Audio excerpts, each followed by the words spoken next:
عزوز سلامتنا تقبلونا إذا زينا تقرنيا 24 يوتيوب شانل تغتاتلتي كما يتصنحو نلوم على الزحرنا يوم زيناتات بخمس الساعة كغرب يوم حبيركم ناتصنحو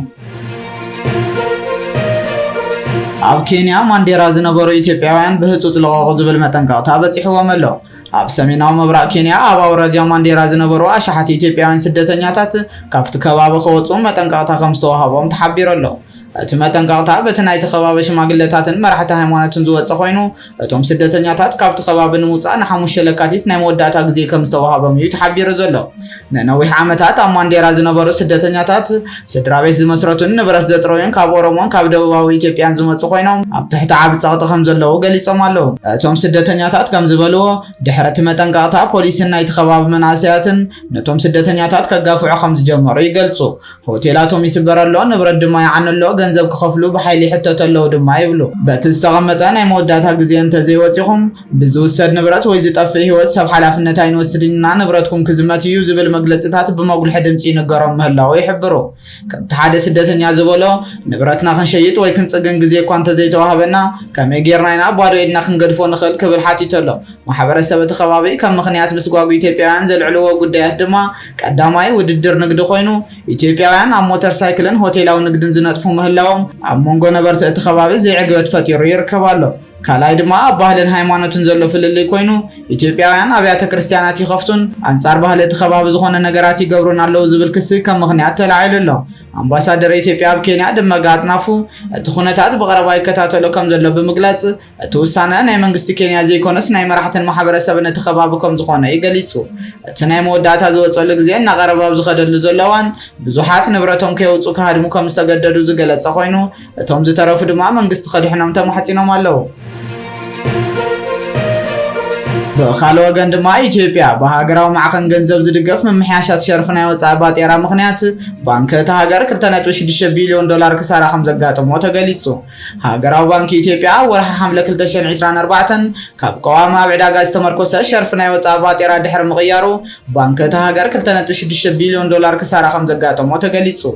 ብመሰረት ኬንያዊ ማዕከን ዜና ዘኢስት ኣፍሪካን ዝጠቐሶ ኦዲት ዝተገበረሉ ፋይናንሳዊ መግለፂታት ባንኪ እቲ ሃገር ብ30 ሰነ 2025 ኣብ ዝተዛዘመ ዓመታዊ ፋይናንሳዊ ፀብፃቡ 407.1 ቢልዮን ብር ክሳራ ኣብ ሸርፍ ናይ ወፃኢ ባጤራ ከም ዘጋጠመ ኣፍሊጡ ክብል እዩ ኣብ ፀብፃቡ ኣስፊሩ እቲ ፀብፃብ ብተወሳኺ ኣብ ዝሓለፈ ዓመት 38.13 ቢልዮን ብር ዝነበረ ክሳራ ሸርፍ ናይ ወፃኢ ባጤራ ብፍጥነት ናብ 445.23 ቢልዮን ብር ከም ዝበፅሓ ረድዩ እዚ ወሰኺ ሓፈሻዊ ክሳራ ዕማም ሃገራዊ ባንኪ ኢትዮጵያ ናብ 428.56 ቢልዮን ብር ከም ዘዕበዮን እዚ ድማ ካብ ብቅድሚ ሓደ ዓመት ዝነበረ 10.5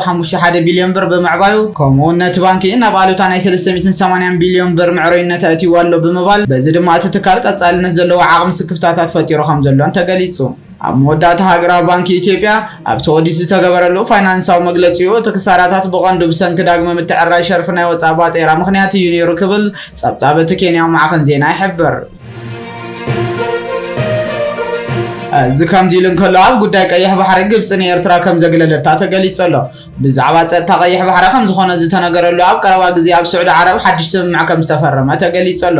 እተን ፈረምቲ ሃገራት ድማ ግብፅን ስዑዲ ዓረብን ሶማልን እንትኾና ምንጭ ዝፀብጻብ ዝኾነ ጋርዌል ኦንላይን ምስ ዝብል ዝተተሓሓዘ ኣብ ዝቐረባ እዋን ፕረዚደንት ሶማልያ ሓሰን ሼክ መሓመድ ናብ ሪያድ ከምርሕ ምዃኑ እዩ ገሊጹ ምስ ጉዳይ ቀይሕ ባሕሪ ብዝተኣሳሰረ ፕረዚደንት ኢሳያስ ኣፈወርቂ ብተኸታታሊ ናብ ግብፅን ስዑዲ ዓረብን ከም ዝገሸ ዝዝከር ኮይኑ ሓደ ካብ ዕላማታት መገሻት ፕረዚደንት ድማ ጉዳይ ፀጥታ ቀይሕ ባሕሪ ምዃኑ ፕረዚደንት ኢሳያስ ኣብ ዝሃቦ ቃለ መሕተት ምግላጹ ዝዝከር እዩ እንተኾነ ግን ኣብቲ ግብፅን ሶማልን ስዑዲ ዓረብን ፈሪሞኖ ዝተባሃለ ስምምዕ ናይ ዝማያት ስም ኤርትራ ኣይተላዓለን ዘሎ እቲ ስምምዕ ናይ ሰለስተ ሃገራት ስምምዕ ምዃኑ ዝተሓበረ ኮይኑ ኣብ ሪያድን ካይሮን ተዓዲሙ ንክመክር ዝተገበረ ፕረዚደንት ኤርትራ ኢሳያስ ኣፈወርቂ ስለምንታይ ሃገሩ ኣብዚ ናይ ቀይሕ ባሕሪ ስምምዓት ክካተት ዘይተገብረ ግን ንጹር ኣይኮነን ዘሎ ሶማል ነታ መናሓንሕቲ ስዑዲ ዓረብ ዝኾነት ሕቡራት ኤምሬት ዓረብ ካብ ግዛእታ ብምውፃእ ስዑዲ ዓረብን ግብፅን ሓጎሰን ዝገለጸ ኮይነን በቲ ካልእ ወገን ድማ ኣብ ጥቓ ሶማልያ ብትርከብ ሶማሊላንድ ኣብ ወደብ በርበራ ሕቡራት ኤምሬት ዓረብን እስራኤልን ወተሃደራተን የትዋ ከም ዘለዋ እዩ ተገሊጹ ዘሎ ኣብቲ ናይ ቀይሕ ባሕርን ባብዕል መንደብን መጻበቦ መተሓላለፊ ዝርከብ ወደብ ዓሰብን ንስዑድ ክረክቦ እዩ ዝተባሃለ ኢሳያስ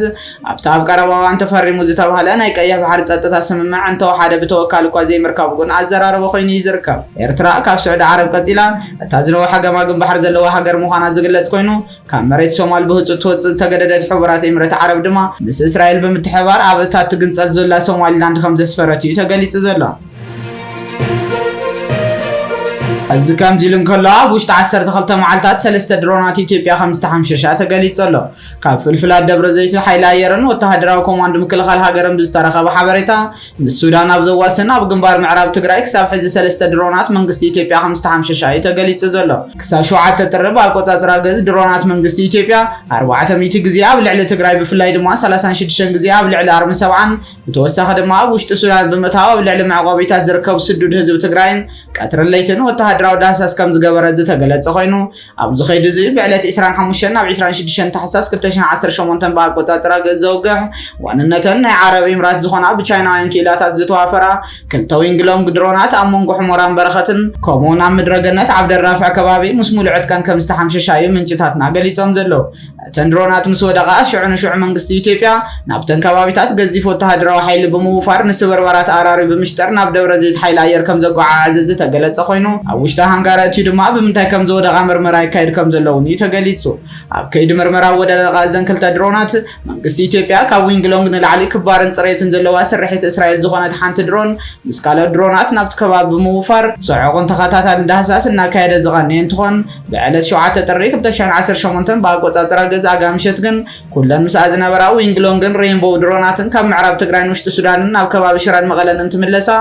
እታ ሓንቲ ንበይና ዝኾነት ስርሒት እስራኤል ናይ ሰርቪላንስ ድሮን ማለት እውን ስርሒት IRS ኢንተለጀንስ ሰርቫይላንስ ኤንድ ሪኮግናይዜሽን ተተሓባብር ዝነበረ ድሮን ግን ሃለዋታ ከም ዝጠፍአ ተገሊጹ ዝጸንሐ ኮይኑ ብድሕሪ እውን ኣብቲ መወዳእታ ዝነበረትሉ ከባቢ ኣብ ደቡብ ሱዳንን ምዕራብ ትግራይን ከም ዝተሓምሸሸት እዩ ተፈሊጡ ሽዑ ንሽዑም ብሓደ ጀነራል መንግስቲ ኢትዮጵያ ዝምራሕ ብሄሊኮፕተር ዝተሓገዘ ብበዝሒ መኻይን ሓይሊ ናብቲ ዝወደቐትሉ ከባቢ ብምውፋር ከምቲ ዝሓለፈ እቲ ስብርባራት ክእክብ ሃሰብ ክብል ከም ዝሓደረ ዝተገለጸ እንትኾን ኮይኑ ግና እታ ድሮን ሙሉእ ብምሉእ ስለ ዝተሓምሸሸት ዝረብሕ ስብርባራ ኣቕሓ ከም ዘይተረኸበ እዩ ካብ ደብረ ዘይት ዝመጽእ ሓበሬታ ኣረጋጊጽልና ዘሎ ኣብ ወዳደቓ እዘን ድሮናት ብዝምልከት ኣብ ደንበ መንግስቲ ኢትዮጵያ ተሓባበርቱ ክኢላታት ኤሚሬትን ቻይናውያንን ስጡም ምሽጥራዊ ምርመራ ዝቐጸለ እንትኾን ክሳብ ሕጂ ግን ጽቡቕ መረዳእታ ክረኽቡ ዋላ እኳ ተዘይካሉ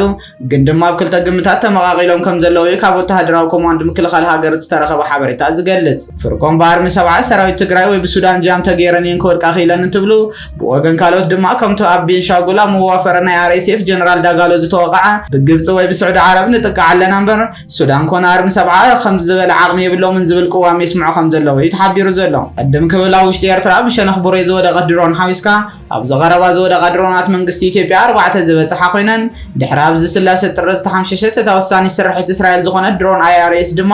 መንግስቲ ኢትዮጵያ ምርመራን ምፅራይን ክሳብ ዝግበር ኣብዚ ዝሓለፈ ሰሙን ናብ ትግራይ ብፍላይ ናብ ምዕራብ ትግራይ ኮነ ሱዳን ዝገበሮ ዝነበረ ተኸታታሊ ዳህሳስ ድሮን ደው ኣቢሉ ጠመተ ምውፋር ድሮናቱ ኣብ ክልል ኣምሓራን ኦሮምያን ገይሩ ከም ዘሎ እዩ እዞም ፍልፍላት ወሲኾም ዝሕብሩ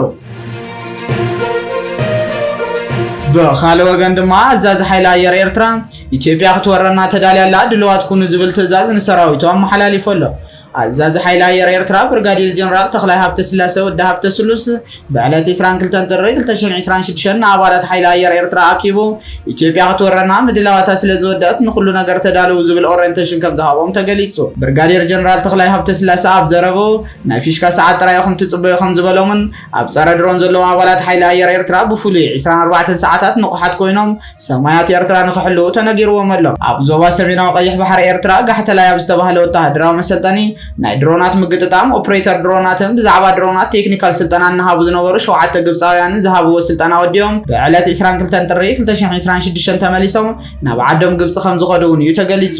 እቲ ጀነራል ኣብ በዓል ልደት ንሰራዊቱ ኣብ ዘሕለፎ መልእኽቲ ጸላትና ኣብ ራዕዳት እዮም ኣለው ሓድነትና ቁርጸት ከብዲ ኮይኖም ኣለው ክብል ምግላጹን ዝዝከር እዩ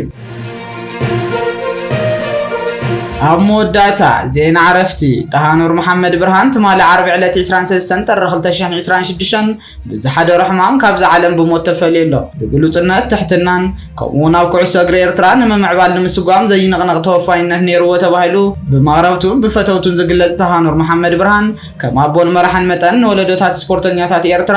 ኣነቓቕሕን ኣብ ማሕበረሰብ ስፖርት ኤርትራ ነባር ኣሰር ምግዳፉን እዩ ዝንገረሉ። ኣባላት ቻነልና ዜና ትግርኛ 24 ድማ ነቶም ዝፈትዎ ስድሩ ፈተውቱ መሳርሕቱ ከምኡውን ሰፊሕ ማሕበረሰብ ስፖርት ኤርትራን ምስኡ ናይ ምስራሕን ክብርን ዝረኸቡ ልባዊ ጽንዓት ይሃብኩም ክብል ፈቱ።